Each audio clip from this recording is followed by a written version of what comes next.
Di atas adalah bukti pembayaran Bapak Adi dan Bapak Wira.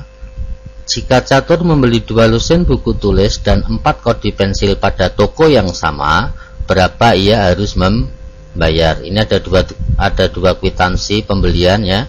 Yang satu miliknya Bapak Adi, yang satu miliknya Bapak Wira.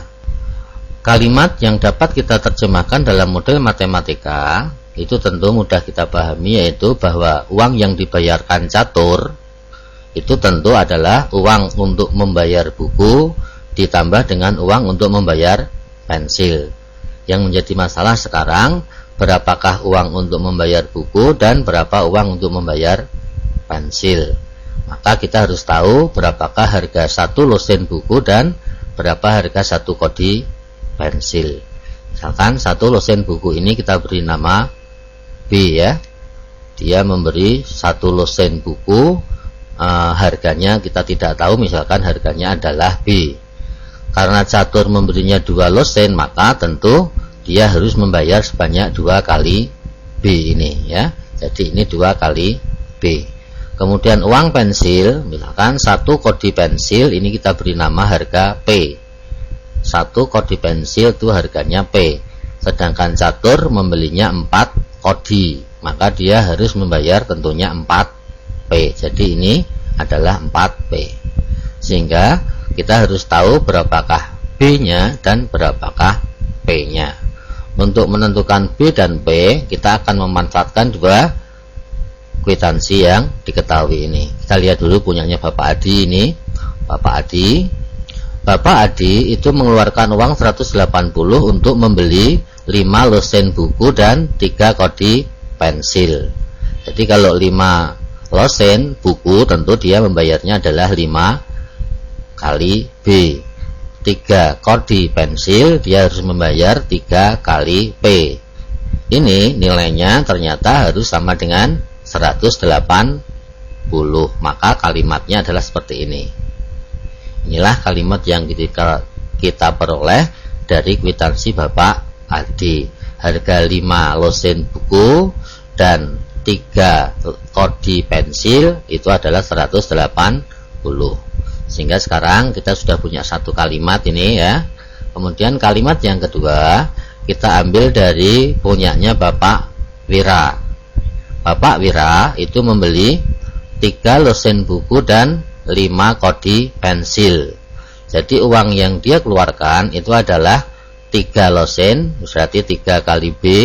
Kemudian 5 kodi pensil berarti 5 kali P. Itu besarnya harus 140. Sehingga kalimat matematikanya menjadi seperti ini.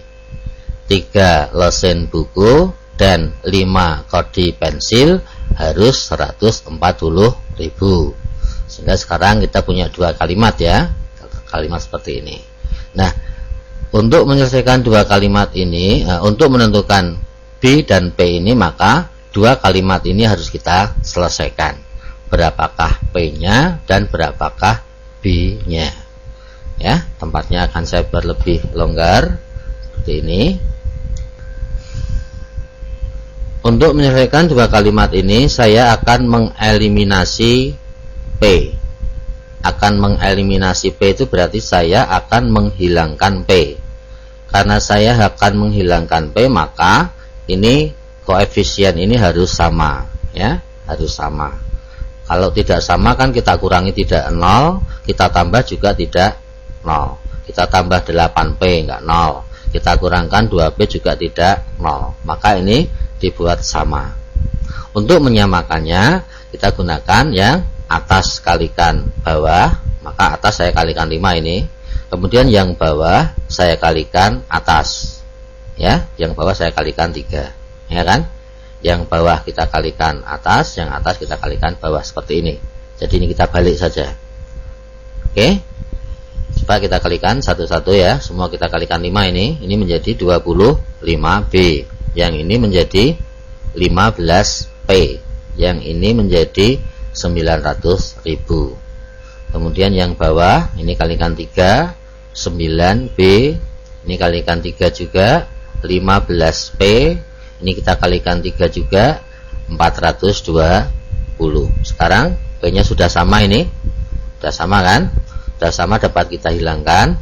Agar hilang ini kita tambah apa kita kurang ya, karena ini tandanya sama maka ini kita kurangi ya biar nanti hilang. 15P dikurangi 15P habis. Oke, sehingga tinggal B nya. 25B dikurangi 9B adalah 16B.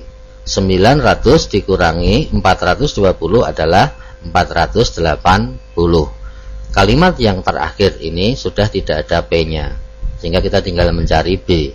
Untuk mencari B, 16 ini kita pindah ke ruas kanan. Kali 16 ya, kali 16 kita pindah menjadi per 16. Seperti ini. Kali 16 pindah menjadi bagi 16 ya, seperti ini. 480 dibagi 16, jadi B nya adalah 30.000. Nah, sekarang tinggal untuk menentukan P, kita bisa pilih salah satu kalimat ini. Kamu pakai yang atas boleh, pakai yang bawah boleh ya. Misalkan ini kita gunakan yang bawah ya. Maka nanti B nya ini kita ganti dengan 30. Biar tempatnya agak longgar, sertakan di atas ini. Ini kalimat saya tulis ulang ya. Ini B nya 30, sehingga ini menjadi 90. Kita akan mencari P. Ini 90.000 nya kita pindah ke ruas kanan, kita tambah 90 pindah menjadi dikurangi 90 ya kan, plus 90 pindah menjadi min 90. Jadi 5P berapa ini? 5P 50.000. 50.000 untuk mencari P berarti 5 nya kita pindah ke ruas kanan. 5 kali P kali 5 pindah menjadi bagi 5, jadi P nya 10.000. Sekarang sudah lengkap ini. B nya 30.000, P nya 10.000. Berapakah yang dibayarkan catur? B kita ganti 30.000, sehingga ini menjadi 2 kali 30.000. Kemudian P nya kita ganti 10.000, ini menjadi 4 kali 10.000. 2 kali 30.000 adalah 60.000. 4 kali 10.000 adalah 40.000. Jadi ini kalau kita jumlahkan 100.000. Jadi jawabnya yang A.